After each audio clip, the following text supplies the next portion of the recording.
Hey guys, MCU Collector here with another figure review. Next up is the Hasbro Marvel Legends series Thor Love and Thunder Korg Build-A-Figure Wave. This is Star-Lord, about the 6 millionth Star-Lord figure that we've gotten. I'm just kidding. But we've had a lot of damn Star-Lord figures. What size role Peter Quill will play in the movie is yet to be seen. I don't think it will be very large. I think the Guardians of the Galaxy will be kind of towards the beginning of the movie and won't have that much of a presence throughout the film. Or, you know, through the story of Love and Thunder. I think it's just going to be like we pick up where we last left off with Thor, you know, the Asgardians of the Galaxy, where Thor was, you know, hitching a ride on the Benatar with the Guardians of the Galaxy. So I think we'll just kind of see that time end and how that goes. We might get some funny moments and things like that. But it's pretty wild to think that we're getting a couple of figures for what could be pretty short part of the film. But it's all speculation. I honestly have no idea. I mean, there could be a major portion, but I do doubt it. But we have another Star-Lord figure that most I have to see. I don't know how much of him is going to be new. We get another long jacket version, which I don't really care for. We got one for Guardians of the Galaxy Volume 2. I prefer a short jacket version. So I kind of like this one, but then this one we actually got like 2 separate releases for. There's just been a lot of Star-Lord figures, and we got another one. Just cool, I guess. This one looks interesting because it looks like he's wearing the long trench coat, and then he has another smaller coat up underneath. Kind of interesting. When I posted the pictures on Instagram, people had commented about how he's looking a lot more like Ego and less like Peter Quill. That's just kind of interesting. I think that's just kind of how this head sculpt ended up looking. But we'll take a closer look at it here shortly. We get the Thor Love and Thunder logo there in the front, Star-Lord. We get the broken up Mjolnir up at the top, Marvel's Korg Build-A-Figure in the corner, side artwork of Peter Quill. Looking pretty good. He looks a little scruffy here. We don't really see it. He doesn't look too different in the little bit of the trailer. What we saw in the teaser trailer, he isn't wearing the coats or anything like that. He just has like a black shirt on. So there's still more that we have yet to see from the teaser trailer. So it'll be interesting how much they actually play a role in the movie. The bio for Star-Lord reads, Peter Quill and the Guardians of the Galaxy return, teaming up with friends new and old to defend the galaxy from a dangerous new enemy. Interesting. Maybe they'll jump in at the end of the fight against Gore. I don't know. We shall see. But so far we've looked at majority of the waves. So last review was Ravager Thor. We're on Star-Lord, and then we'll have Groot before we round out and look at Korg. Without further ado, let's go ahead and get this out of the package. And for those that may ask, I keep forgetting I don't mention it in every video. This set, Walmart has been getting some of the figures. They are now street dated, officially street dated for April 26th. So the first few days when people were finding them, there was no register block.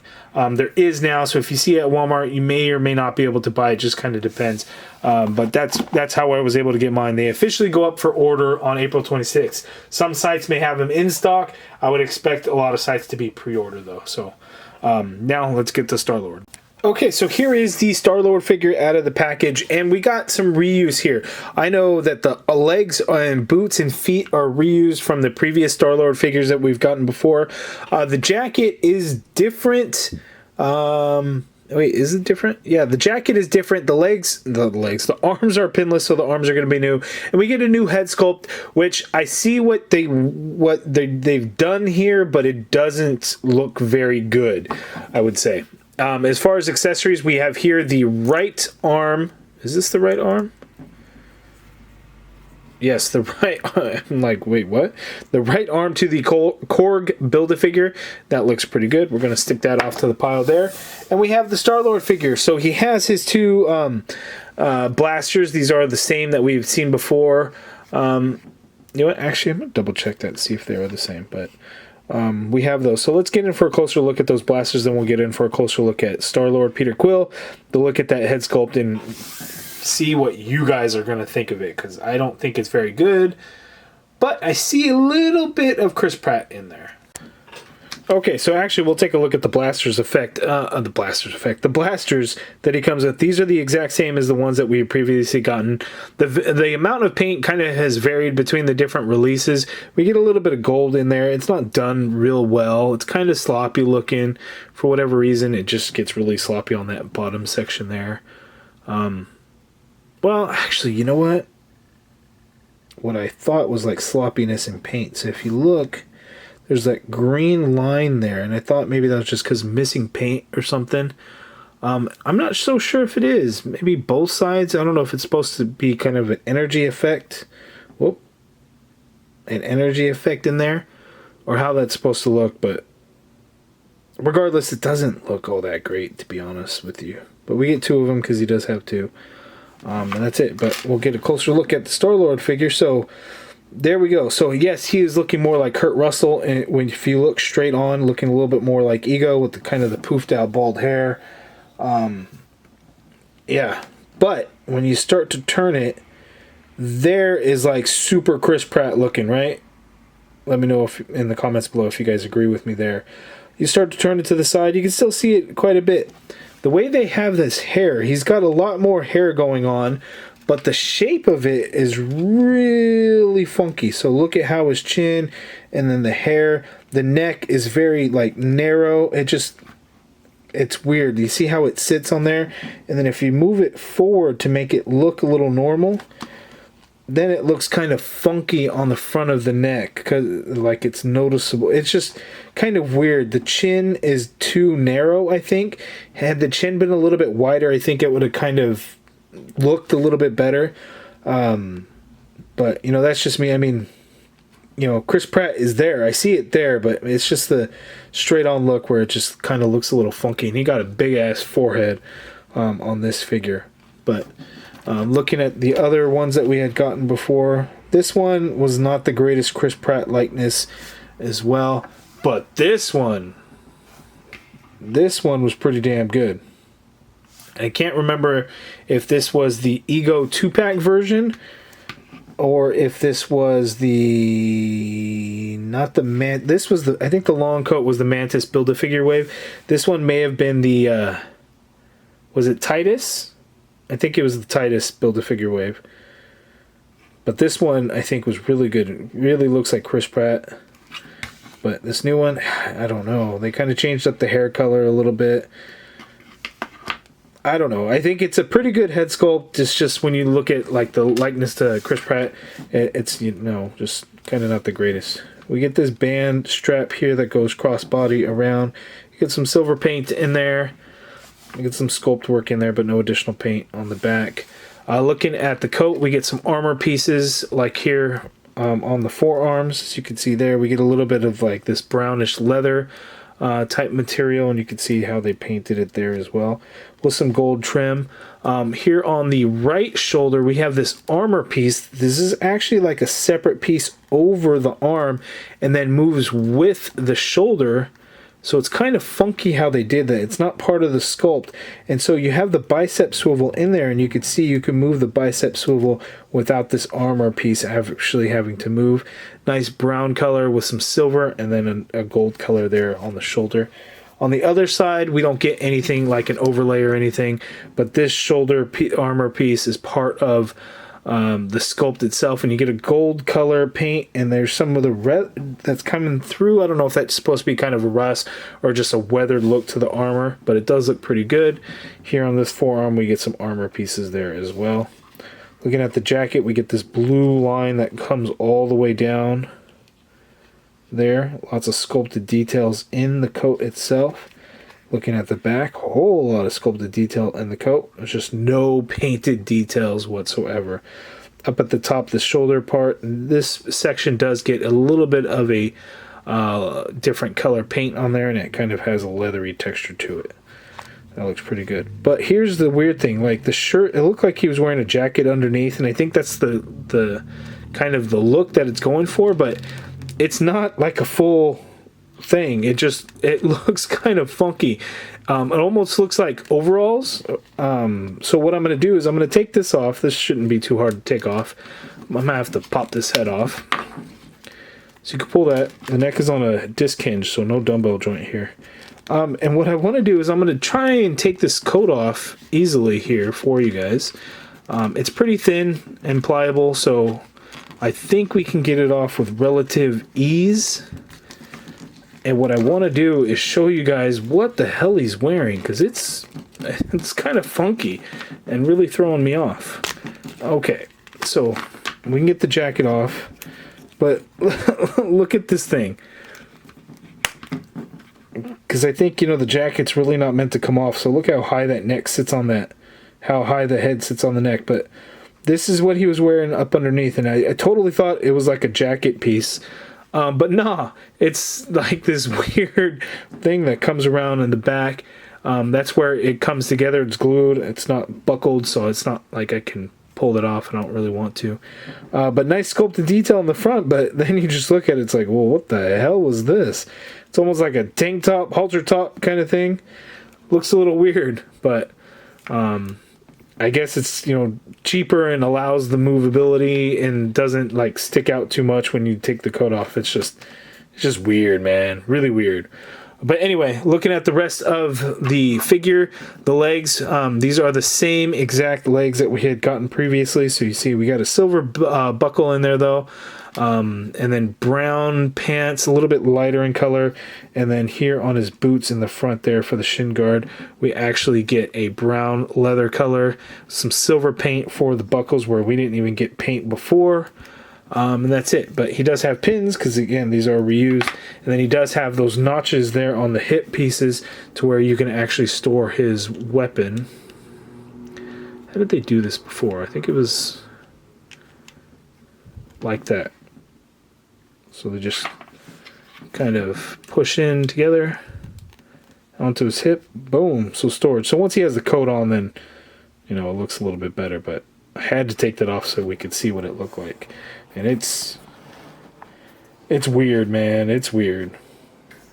Okay, so now that I put the coat back on there, you can see how the blasters look attached to the hips when he's got the coat on.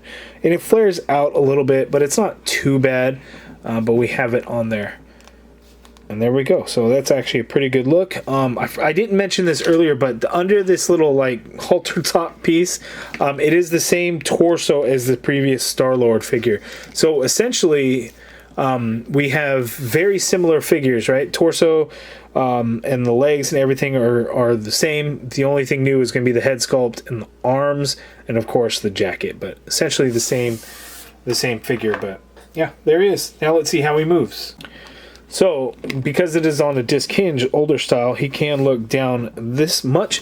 Peter Quill can look up that much, but again, I had to kind of make sure that the hair stays into the collar, because the way the hair looks, you can get it to go over the collar, but it's not necessarily going to do you any favors. You can maybe look up a little bit more. Full rotation in the head. We get some nice pivot actually going on there.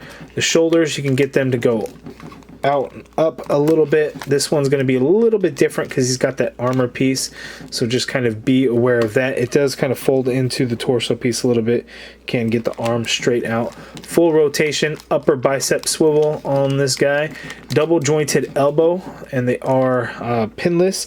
So with these elbows, you can really see like an ugly kind of indent on the inside of the elbow to allow for the range of motion. I hate the way it kind of looks with these jacketed, you know, the puffed out sleeves that we're getting, but it does, you know, add some functionality. Excuse me. Double jointed elbow, wrists swivel, and they do hinge. Standard horizontal hinge on both hands. We have an ab crunch in here, but with this overlay under the coat, I don't know how much. We can get some. It can kind of crunch forward that much. Crunching back's really not going to happen when it comes to this trench coat. Waist swivel in there. Legs, let's see. Let's pop these blasters off. Legs can go out that far apart. The coat really does get in the way, though, so careful with that. He can kick forward this far, goes back a little bit. Got an upper thigh cut in there, double jointed knee like so. Again, these are not pinless because they are reused from 2016 figure release. Foot hinges down that much. You get a little bit of hinge going up, ankle pivot, peg holes at the bottom of the feet, and you do have a boot swivel in there. Oh, and I just noticed this. Didn't have that before. Wait a second.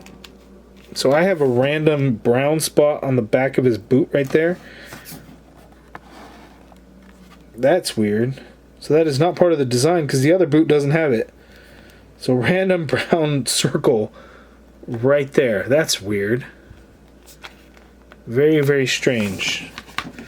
But anyway, that is the articulation for Star-Lord. Nothing too crazy. I mean, when he's wearing the big-ass trench coat, is he really getting into some super crazy positions, or is he kind of setting himself up for a scene that's pretty relaxed? You know, when he has the short jacket on, that's when the action happens. But with the long coat, not so much. Okay, side by side with a few different Peter Quill Star-Lord figures, we have the two that are from Guardians of the Galaxy Volume 2. They were in different waves. This one actually didn't have...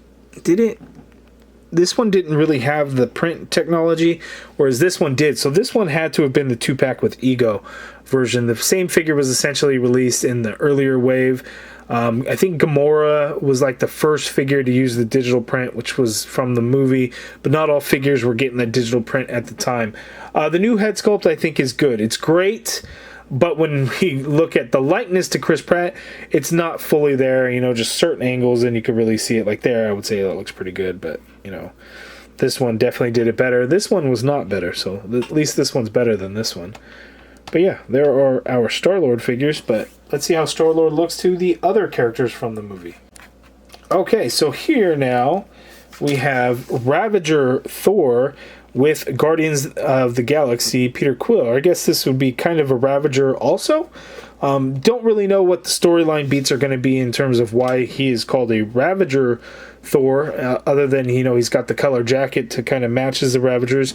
But looking at these two jackets side by side, this one has a little bit more reddish orange, whereas this one definitely a lot more burgundy maroon in color. But look at the size difference between the two. That's definitely not right. So the Thor figures have always been pretty oversized. I think the Endgame Thor, not as much. But I don't think Chris Pratt and Chris Hemsworth are this big a difference in height. So that's kind of unfortunate looking at the scale between the two. It's too bad. Okay, so here's kind of the whole round of the wave. We don't have Groot yet. I have this Groot out here, but he'll kind of like stick out.